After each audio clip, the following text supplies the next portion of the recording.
Welcome to the Geekcentric podcast. Today, we are recapping our experience at the Next on Netflix event featuring the 2025 slate for the streaming service. We're going to talk about the event, some of what we saw, and what we're excited for. All this and everything else that happened this week in Geek. Love ya.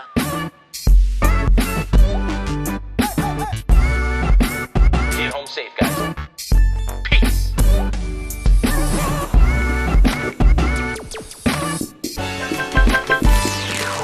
Hello, I'm J-Law, but you can call me Justin. And if you're joining us for the first time, well, we are Geekcentric, a podcast celebrating the world of movies, TV shows, toys, collectibles, gaming, and all things Geekcentric. Joining me for This Week in Geek are two of my brothers from another mother, Kevin Hudson, Darcy Hudson. How you both doing today? I'm good. Yeah, I'm doing great. I am so ready for what's next.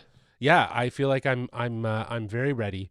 But let's get our listeners up to date on what Next on Netflix is. On Wednesday, January 29th, Netflix Chief Content Officer Bella Bajaria hosted the company's annual showcase of films, series, and games coming in 2025 at the Egyptian Theater in Los Angeles. Special guests at the Next on Netflix included WWE superstars CM Punk and Rhea Ripley, Ben Affleck, John Mulaney, Tina Fey, the Duffer Brothers, and Guillermo del Toro. The event was simultaneously live streamed across 12 countries where local events were taking place. At the end of that hour-long presentation, Bajara left audiences with a simple message. We're not just one thing. We're the best of film, TV, documentary, stand-up, animation, and live events. And we're doing it in 50 languages. We're not afraid to make big bets on compelling voices and new ideas, whether it's a plot twist, an original story, or a big live moment. That's what Netflix is all about. Bold choices, creativity, surprises, fandom, entertaining the world. That's what keeps our members coming back week after week, month after month, year after year. And that's what we'll be doing in 2025. It was a really strong send-off after a showcase of some footage, but more just announcements, talking about what was coming. There was a lot of stuff that was talked about. There was some stuff that was shown in total, just to kind of give our listeners a sort of perspective, and as well as for you guys. Like for 2025, Netflix will be releasing 43 movies, 81 series, 58 international shows and movies. That's combined.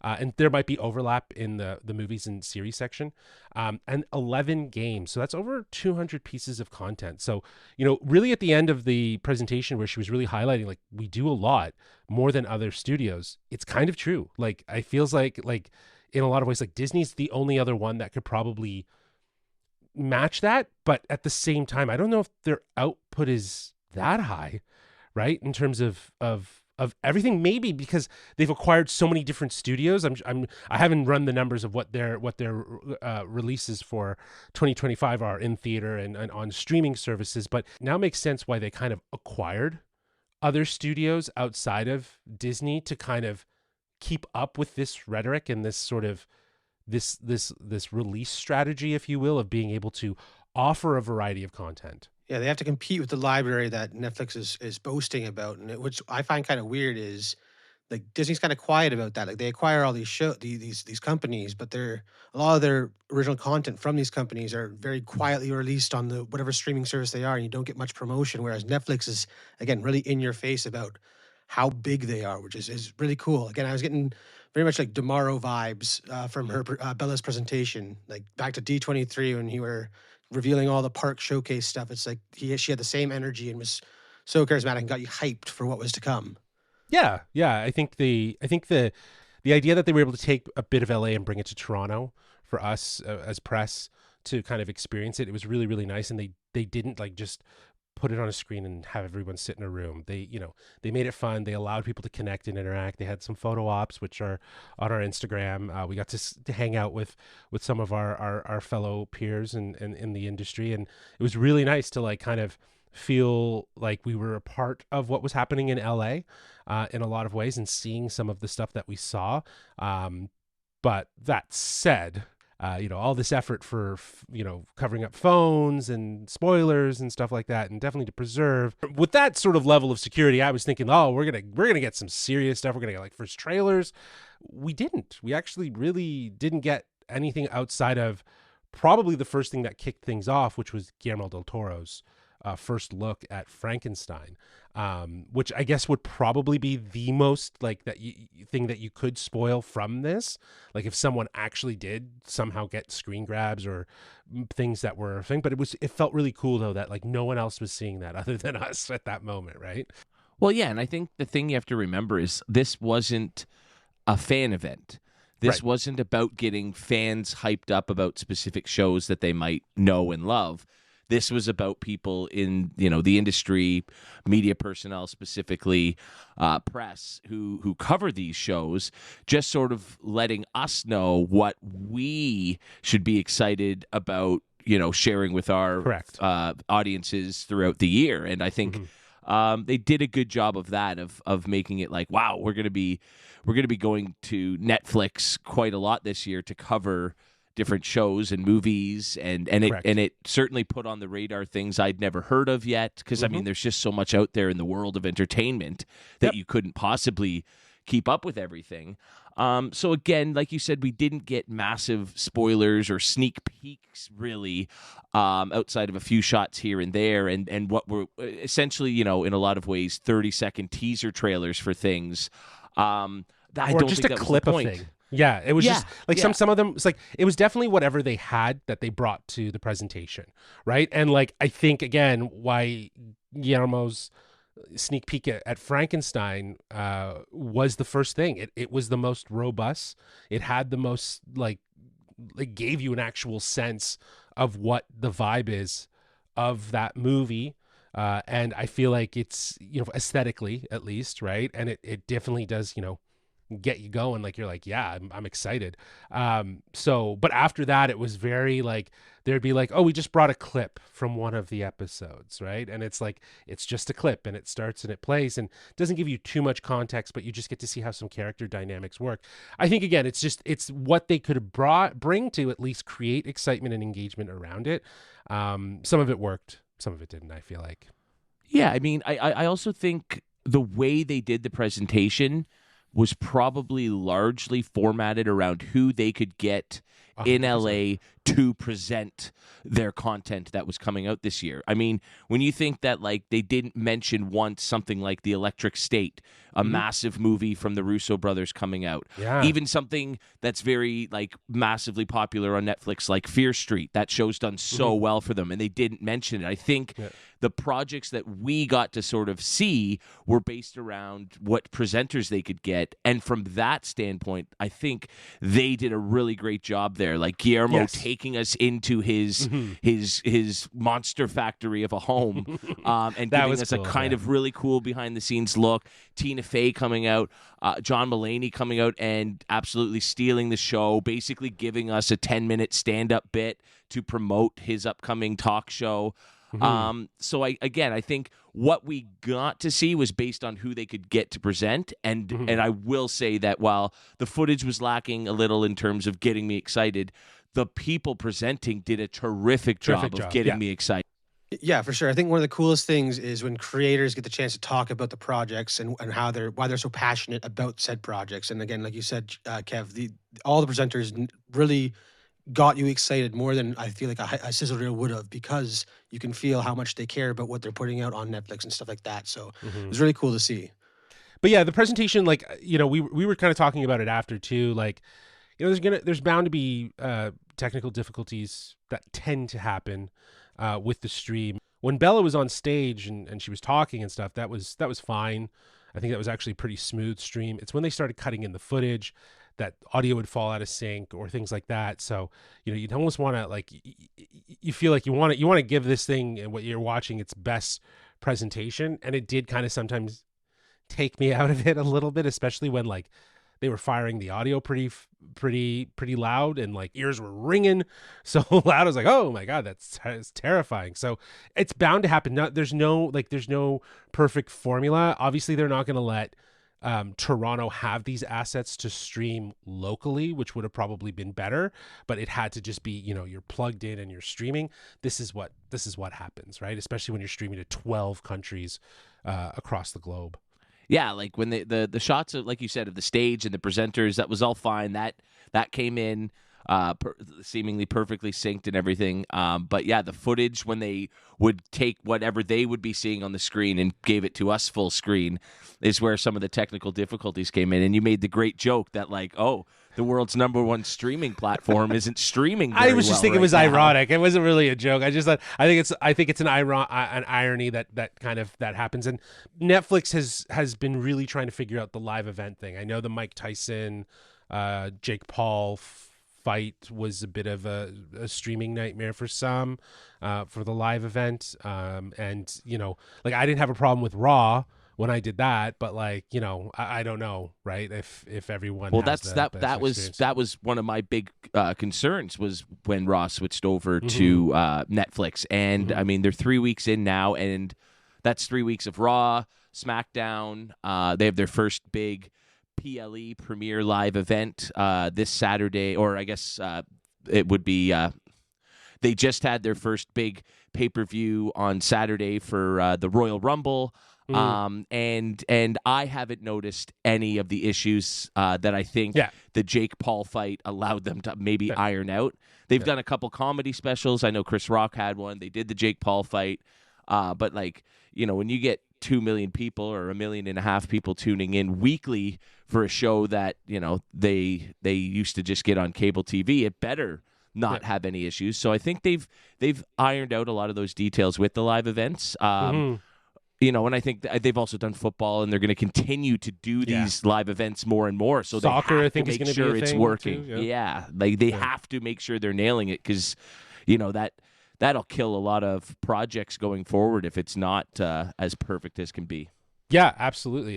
You want to get that sorted before anything else, right? Before you start dabbling into these live event streaming things. But yeah, to your point, it was fine for Raw, and it's been fine since I've watched it.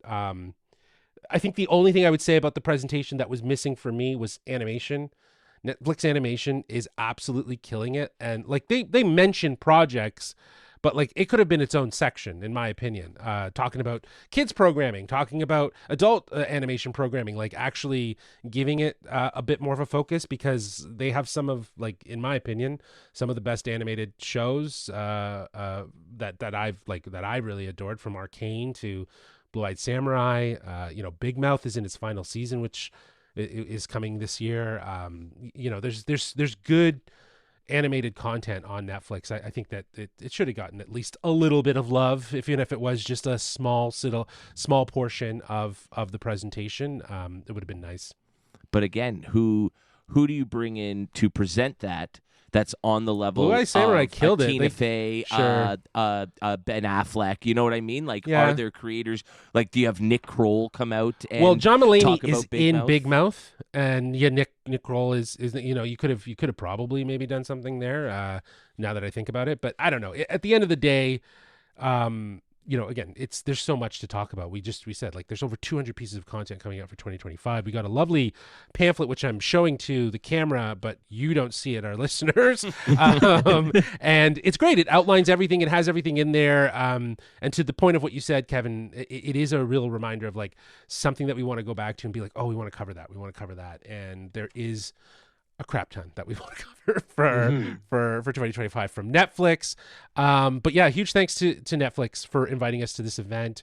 It was absolutely a blast, and it was just great to be in that room with that community of press people, and just being able to share in the fandom experience of what we're excited for Netflix. But we keep talking about it. We keep talking about all the stuff we saw. Why don't we talk about it a little bit more? Let's go back to what I mentioned before, Frankenstein. Guillermo del Toro. This movie is coming out in November of 2025 on Netflix. He, as you mentioned, Kevin, he introed, or he was the first presenter in this Next on Netflix presentation, and we were in his house. He says he has an obsession with Frankenstein, and he does. There was large mannequins. It was really funny. A big ass head. There was a big ass monster head in the middle of the thing. that room would be terrifying at night. Just all the mannequins. Oh, he around has some and good different lighting, I'm busts sure, of for it. Frankenstein. Oh yeah, he keeps it well lit for a reason, I think, because Probably I has think a even smoke he would machine, probably be too, and he spooked out by that much. Yeah, I'd have a smoke machine in that room, and I'd always turn it on. Be like, ooh. I would like totally nade it too. I'd be like, You just don't have come in lab for like sounds in the 5 minutes. background. Yeah, exactly. Yeah. Yeah. Yeah, and like lights, LEDs that look like lightning. Like, oh, it would be cool. But anyways, again, we're describing something you can't see, but it was cool to just get a little sneak peek into his personal space, and I believe they called it the Bleak House in California. That's yeah. So it's famous and so on and so forth. But then he introed footage, and I was surprised at how much we saw.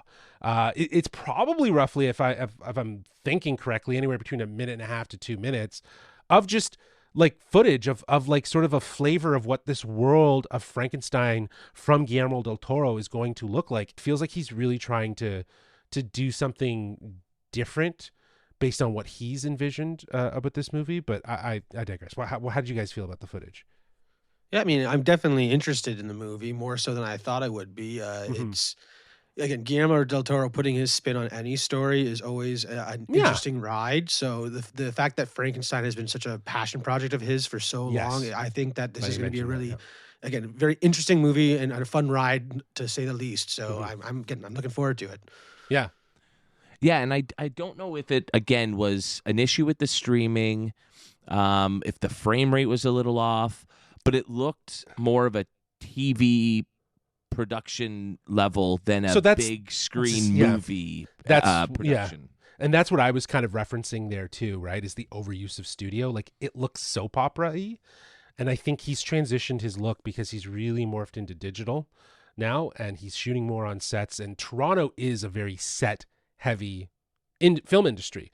So there's a lot of building sets. That's why he shot this whole film in Toronto. So I think that part of the aesthetic is purposeful.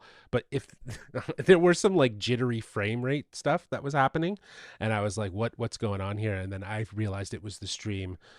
So it was definitely buffering as it was playing, which was very noticeable. Stacked cast though in this movie. You got Oscar Isaac as Dr. Frankenstein. Christoph Waltz is also in this film. Mia Goth, Jacob Elordi. Lars Mikkelsen's in this too. Jeez, that's the one thing about Guillermo. He always brings a cast together. So I'm excited to see it. People want to work with him, no doubt. Exactly, and I think that to me is interesting enough. But yeah, it was a good flavor palette for me at least. I'm interested. We kind of glazed right over it, but the actual first presenters were WWE superstars, CM Punk and Rhea Ripley, WWE Women's Champion. And absolutely wasted on that room. Those guys didn't care who those two were. They're press people.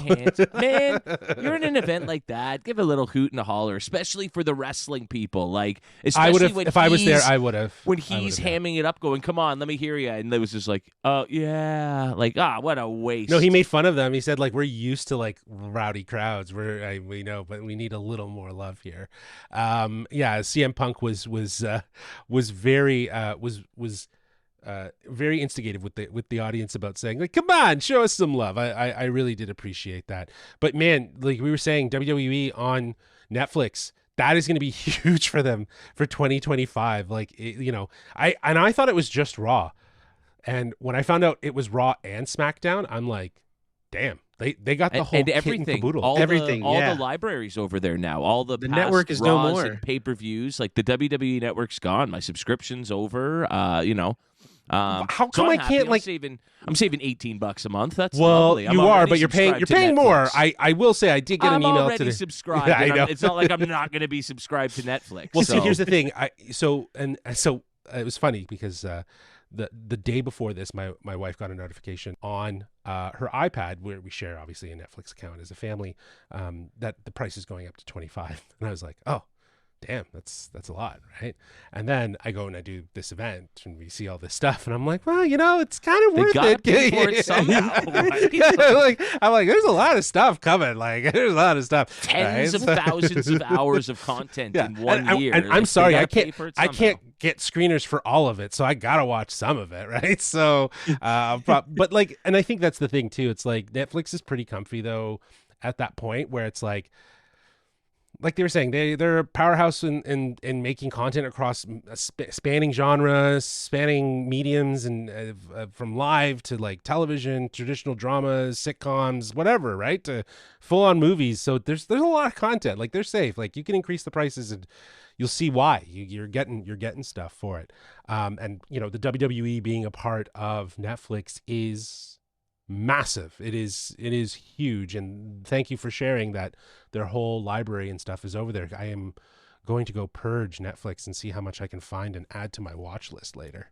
They need to do a better job organizing it. I will say it's all Yeah. over the map right now. It's Yeah. not in like chronological. No, order. they should have. They It's should. crazy. But So Netflix should adopt, and hopefully maybe someone from Netflix is listening to this, but adopt the Disney Plus mentality where you start isolating certain things into like a go here to watch main screen WWE. tab. yeah, like right. if Monday Night Raw is on because it's Mm-hmm. Monday night and it's live, obviously that's front and center on the main page.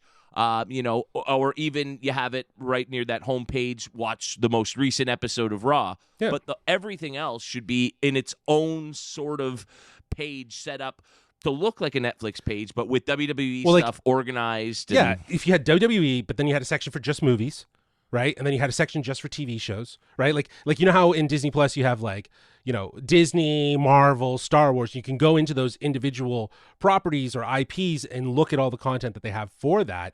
That's sort of what I would hope that they can find a way to help organize them. And then maybe I'm sure at some point AI is going to play a part in customizing all of our front screens based on what we watch and what we interact with. I'm sure it's just a matter of time before that starts to happen, and if it hasn't already in small. I mean, we already see that with the based on this, we recommend this. Absolutely. So, I mean, we've already seen the inklings of the beginning true. there with That the is very algorithm true. populating our front page. So That's very, very true. Yeah. Okay, so Ben Affleck was on stage. He presented his film that he's producing. He's producing that is called Rip with Matt Damon. It's actually their company, Artist Equity, I believe it's called. And John Carnahan is going to be directing it. He actually wrote it as well. The cast stars Matt Damon, Ben Affleck, Stephen Yeun, Tiana Taylor. So Ben pitched it when he got on stage, and he's such an eccentric person as a presenter, eh? Like he just kind of comes up there and he's just running with it. I almost think I don't know if he's super comfortable in that sort of setting. Oh, yeah, So, like the Duffers, if yeah, that is yeah. the case, I think he did really well. But yeah, he seemed like nervous, jittery, but excited. I think he was excited. He's about always this one, yeah, which is cool. Yeah, and he I love the way he talked about it, and it's like I think after I saw the footage, to be completely honest, I was expecting more grit and was surprised at how almost dark buddy cop the footage felt rather than like sort of like a gritty crime drama, if you will. I mean, sure, but I'm already getting better vibes from that movie than something like Michael Bay's Ambulance or whatnot, you know? But I think again, an issue with a film like this is that it isn't on film. It's digital and it's a streaming sort of production quality, and it didn't have that sort of overall aesthetic that a movie like this sort of almost needs. I'm not sure. I got like Panic Room meets Training Day vibes. Yeah. I hope Yeah, it feels that- that way. I hope it feels that way. Yeah. Yeah, and I mean, I'm interested in it, and I mentioned I it am to too, our yeah. other brother Kelly again because the Town is one of his favorite movies of all It time. is one of my so- favorite movies too. Yeah. So when I mentioned that this is something along the same lines with again Ben Affleck and Matt Damon, Kelly was like, "I'm on board. Let's do this." So Yeah. again, I think fans of the Town or anything else that You mentioned his name, Ben Affleck? Joe Carnahan. Yeah, Joe Carnahan. Yeah.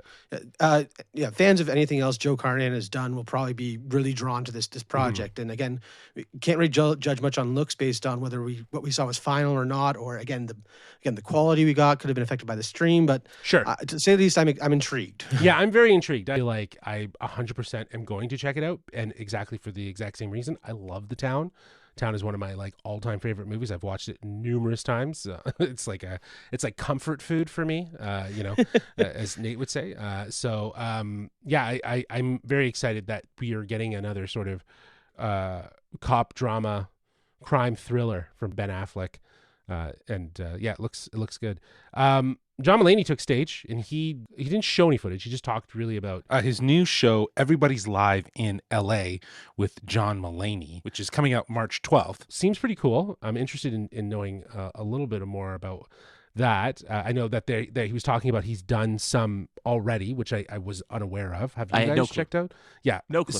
Yeah, exactly. And like John Mulaney's Sarah's favorite. This sounds like something I I'm think it very was excited for it, but I can't believe I haven't seen or heard of it yet. Well, because I think it was like a live in-person event at like a festival over like a 6-day was, thing or yeah, something in LA. yeah. Okay, So so I but don't I think it was thought like they ever taped. filmed. Or Okay, so they anything. never They did filmed a it. one Okay, time. It was supposed to be okay. a one time. Like John said, he likes things that are done, and apparently he was just show up, do this thing, you're done. Yeah. But then they came back to him, and he was really excited to come back to this because again, he's as a fan of all the talk shows that have come before. He's like, I'm doing everything they did, but out of order, and that's why you want to watch the show. And it's just like, yeah, that's a great way to put it. Like you don't need to break the wheel to do anything different, but I think changing it up in terms of what order these things that we're used to go in, I think would be a fun twist on everything. What interests me about it is the pop-up mentality. So it's going to be probably different parts of LA, right? That he's going to be popping up in. Yeah. Just famous locations and stuff like that, probably. Yeah, that'll be interesting. Staple icons. If they come back for season 2, you go and do your New York season, or everyone's live and worldwide, or something like that. Like there's, depending on how this show is received, I think there's potential for this More. to become there's potential more for and more. becoming like a staple in the late night show game type thing. Mm-hmm.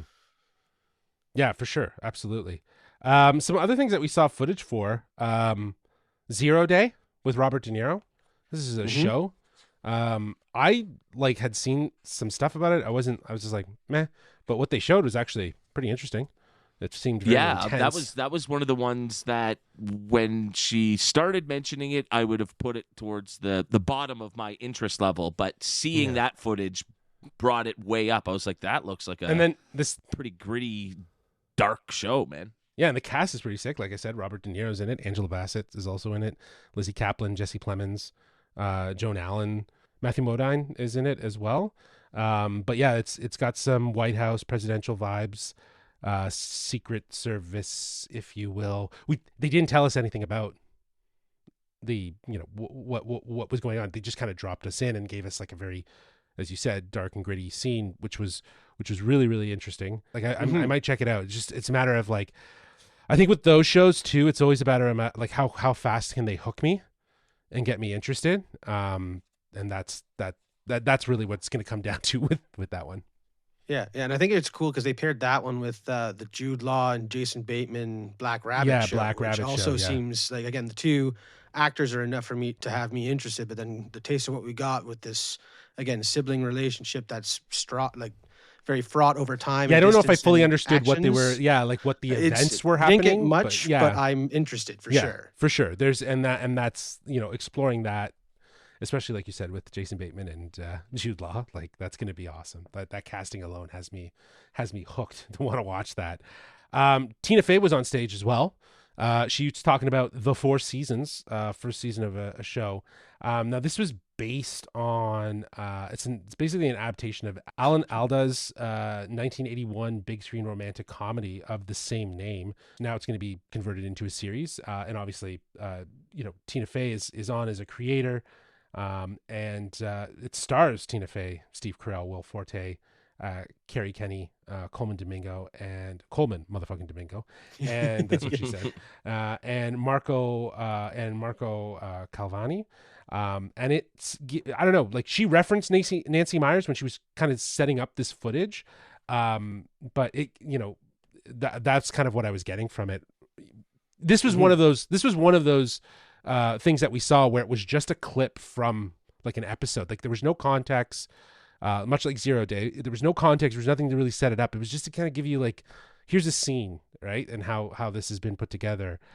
So it felt very like, I need more to understand, but I think what she's going for is like a Nancy Meyers-esque, comedy referencing and adapting this film from the 80s, right? Like kind of mixing those two. It feels like it. Yeah, I think it seems like it's going to be like a rom-com in a lot of ways, but with a lot of heart, a lot of depth.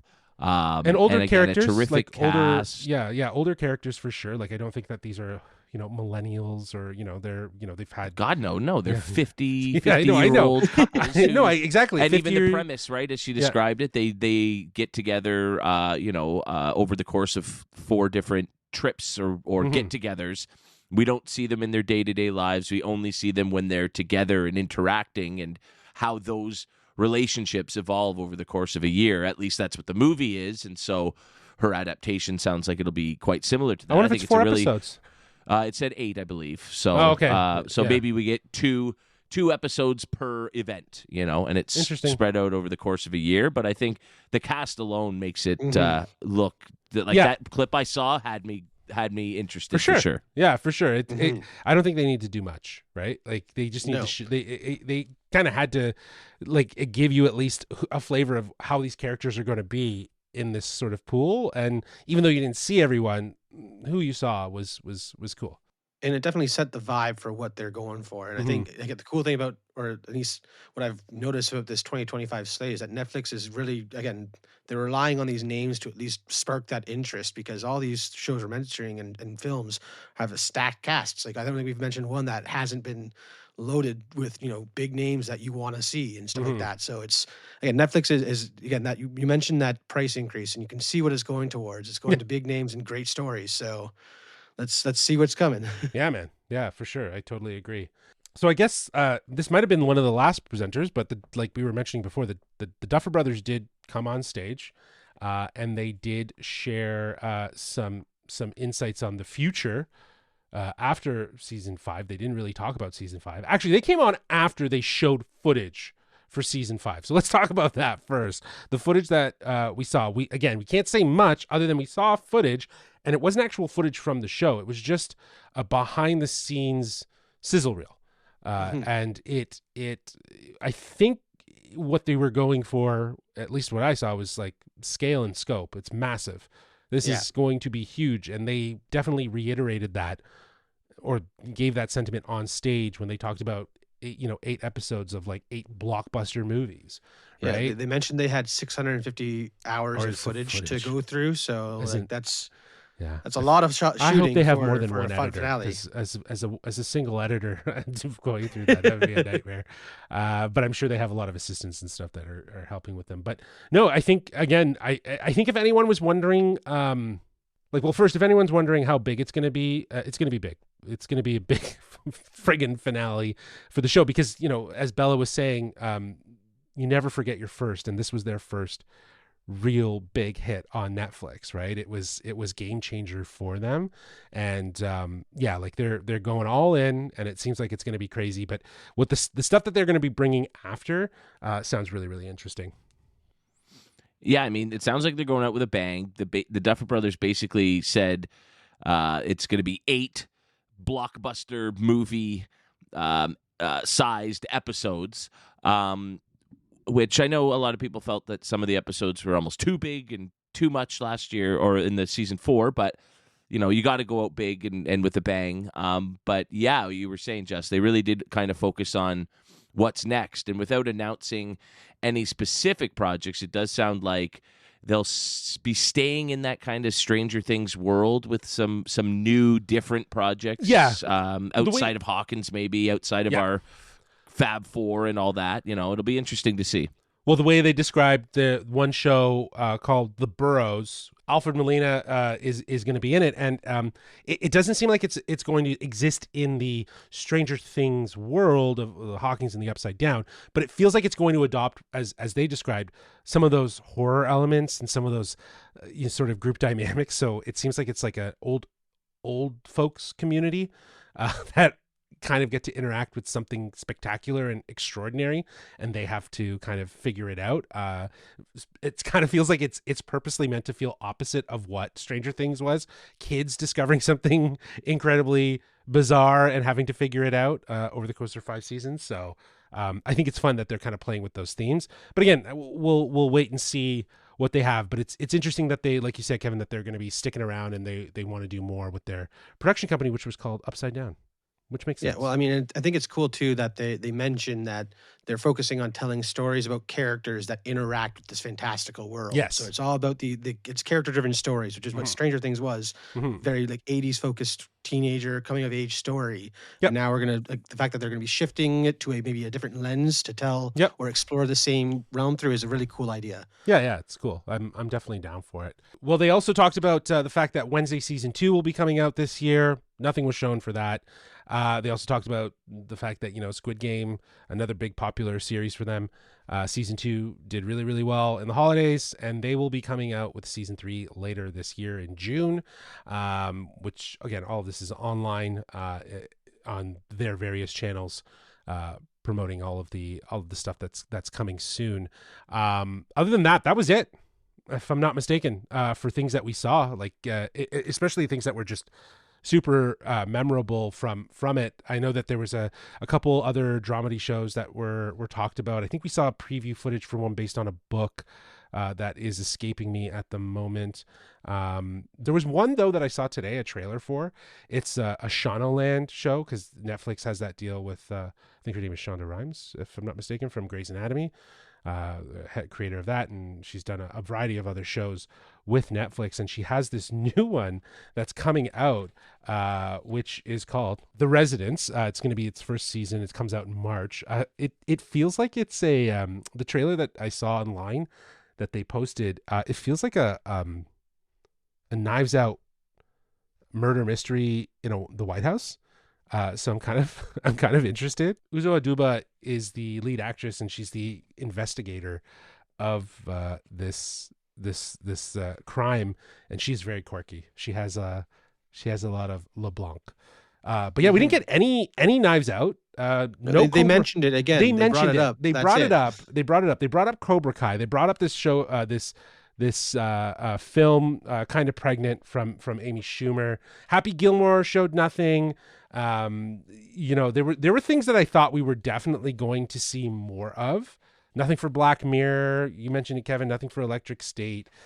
So there is a lot that they kept under their belt. We did see one other thing. Victoria Beckham's documentary series. You better believe Geekcentric is covering the Victoria Beckham documentary series. Oh darn, I'm busy that week. But they do some good docs.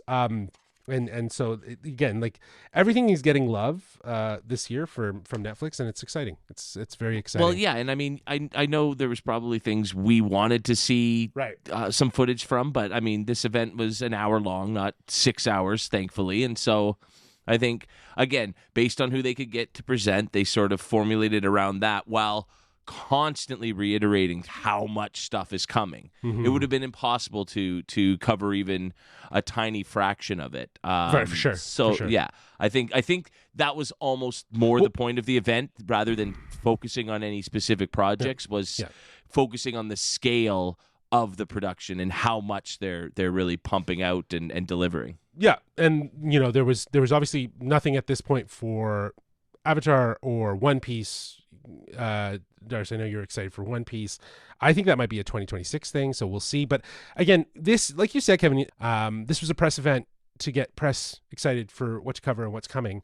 Tudum, I believe I'm pronouncing that right, is the fan event. I think we're going to see more hype there to get fans excited to go and watch this stuff, because I think press, obviously, it's about coverage and what we're interested in, what makes sense for us to cover, what we're passionate about. So there's kind of like picking and choosing sort of thing at this moment. So Tudum will definitely, I think, hopefully give us our first looks at some of the stuff that we were maybe hoping for. And again, that's a far more fan-oriented event. Exactly, That's on May 31st. It's going to be live streamed on Netflix, so fans will be able they'll have a better chance to sort of check out that stuff. And I think that event would be catered more to those sneak peeks and everything for the big fan shows, even more so than this event was. Yeah, for sure. Now, after the LA presentation wrapped in Toronto, Daniela Woodrow and Tara Woodbury, directors of content here in Canada, took to stage to share 3 projects that have been produced here in Canada. Like, the Canadian content is coming. The first was a show called North of North, which is based in Nunavut, which we just got a little snippet of. I'd love to see more. I'm very interested in that story. In my mind, the way they described it, it kind of feels like Reservation Dogs, but in Nunavut and in Canada. And I think there's going to be a lot of interesting sort of personal quirkiness things that they're going to implement with that. Based on the scene that we saw, I think it looks like it could be fun. I'm interested. I think it looks really cool because the fact that they're again highlighting some of the Indigenous peoples that don't get the time to you know in the spotlight, and this one looks Canada's like it's very heartfelt, right? and yes, and it's bringing again we're seeing that through a very quirky lens and very day-to-day live of this cast, like a sitcom cast. So I think it's a really cool way to explore again something that doesn't have a chance to get its chance to shine all that often. Yes, absolutely. Yeah, it felt very Canadian. It felt kind of like Corner Gas meets Reservation Dogs. Yeah. With that like celebration of culture and heritage. Yeah. And, yeah, exactly. And I think that might be part of the reason. I know that they mentioned CBC and some other studios that they've worked with to produce it. So I'm interested. I definitely will check it out. But one that I was really surprised is this Untitled Expos documentary, which looks incredibly interesting. Yeah, who killed the Montreal Expos? It's a story, even as a massive sports fan, a massive baseball fan. Obviously, I'm familiar with the Expos and the fact that as this team was crescendoing, one of the best in baseball, they were primed to win a World Series over the next few years, and they got taken away from their fans and moved down to Washington. And so I am super excited to learn the sort of behind the scenes truths about what happened there, why it happened, and what went wrong. It looked awesome. And I mean, I think one thing we haven't even mentioned yet is the best part of the presentation was when they were focusing on the Netflix Canada content, and the room was basically transforming around us to celebrate the projects we were seeing. And so we were basically in Nunavut for the first show we mentioned, and then we were like sitting in behind the home plate seats at Old Expo Stadium for this presentation. And I was like, damn, they really turned up the presentation for the Netflix Canada stuff. It was really, really cool. It was like a top level sort of presentation. I was really impressed. They added their own personal flair. Yeah, the images wrapped the room as we sat in the center, and it was very immersive. It kind of made me wish they had kind of tried to implement something like that, where it was like along the side while there was a screen in the middle for it. But it definitely, they went more theater style with the screen for the LA presentation, and rightfully so, because when they snapped on that screen and we were suddenly in Nunavut for North of North, it was like, whoa, right? Like I was like, okay, now this is a whole other presentation. And it was cool. It was really, really cool. Yeah. I'm excited for the Expos one too, man. Like, I remember my dad being so pissed off about all of that, just so bitter. And I think a lot of people were, especially in Canada, just because, again, it was another Canadian team, right? And, we'll find out the truth. The truth is out there, and it is being done. The work is being done.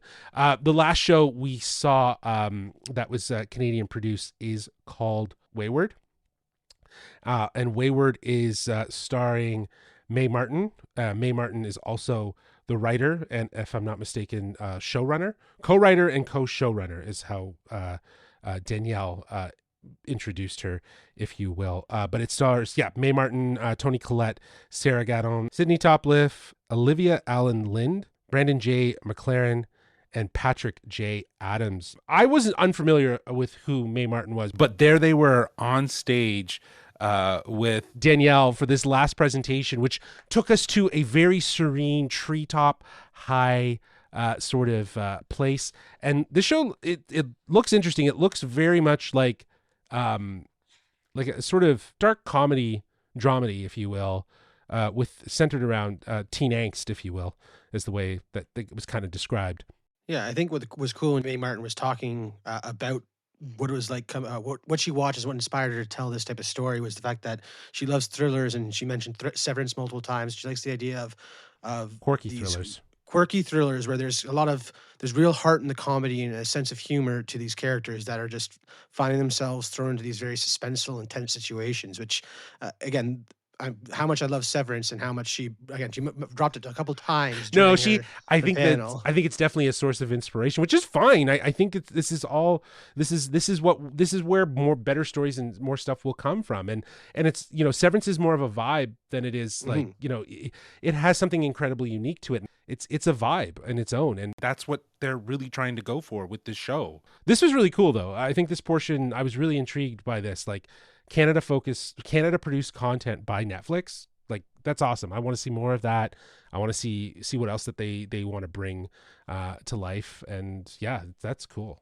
I'm down. I'm down for more of that, because these all feel very very Canadian, right? So we'll see how Wayward fits into it all. Yeah, and it's kind of crazy when you think that, like, when you think of Netflix on the surface, you might even be including documentaries and live sports and all that stuff. What you don't think about is, like, the content we see is generally North American produced, right? But Shot in there's Canada, so much, probably.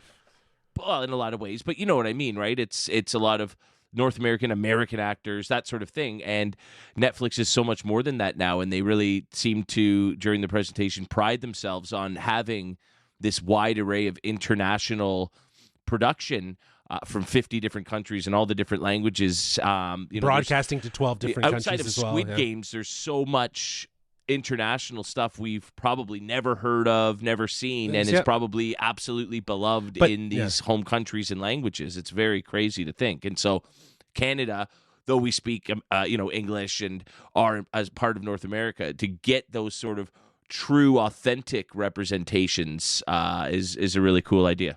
Yeah, I totally agree. I think that the message there in the presentation is like, look at how many different parts of the world we can bring in together with our content. And, to say that you have roughly 58 movies or shows that are international that are coming out this year, that's a big swing, right? Like that's really cool. And, that means you're allotting, like, hey, South Korea, make a show.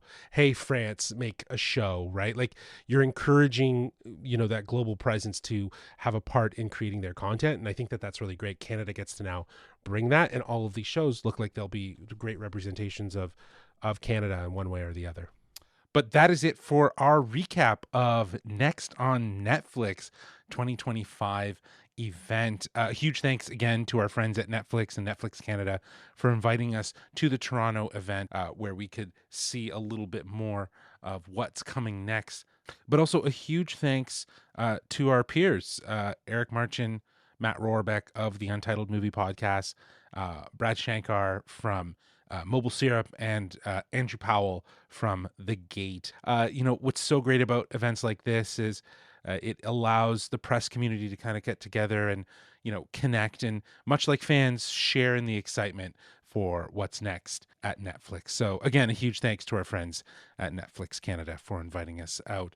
But if you enjoyed this episode, feel free to subscribe wherever you listen to podcasts. And if you want to reach out to us and let us know your thoughts on what's coming next for Netflix, well, you can do so by reaching out to us at wearegeekcentric@gmail.com. That's wearegeekcentric@gmail.com. Or you can reach out to us on Twitter at GeekcentricYT or on Instagram at wearegeekcentric. Also, keep in mind, we have a ton of other great episodes for you to enjoy right now, like our spoiler-free reviews for Marvel Animation's Your Friendly Neighborhood Spider-Man. We were fortunate enough to see all 10 10 episodes, so our spoiler-free review is out now. The first 2 episodes are out, and later this week, the next 3 episodes drop on Wednesday. We also have our spoiler-free review for Mythic Quest Season 4. That show has just kicked off with its first 2 episodes, dropping new episodes every Wednesday as well on Apple TV. And we also have our spoiler-free review for Severance Season 2. We were fortunate enough to see the first 6 episodes, and that is a week-to-week drop. The mystery box is slowly unraveling. I believe this week is episode 4, so you can go ahead and enjoy that. We also have a ton of interviews for you to enjoy, like our most recent interviews with Hudson Thames, the voice of Peter Parker, aka Spider-Man, from Your Friendly Neighborhood Spider-Man. But Darcy and Nate also had the chance to talk with the showrunner, Jeff Trammell, and supervising director, Matt Zweier. We will also have some Mythic Quest interviews coming out later today for you to enjoy. So those are really great. There's all going to be available on youtube.com/Geekcentric, as well as on podcast feeds. So be sure to check those out. We got more interviews on the way. We got some Captain America Brave New World coverage coming up soon, and lots more. So be sure to subscribe to us wherever you listen to podcasts. Thank you, Kevin and Darcy, for joining me for This Week in Geek. Hope you enjoyed the event. Good time. Good time. Great right? food. Woo. Yeah. Yes, very tasty. Those little, hors d'oeuvres were appetizers. wonderful. So yeah, until next time, as we say, Laters. Get home safe, guys. peace.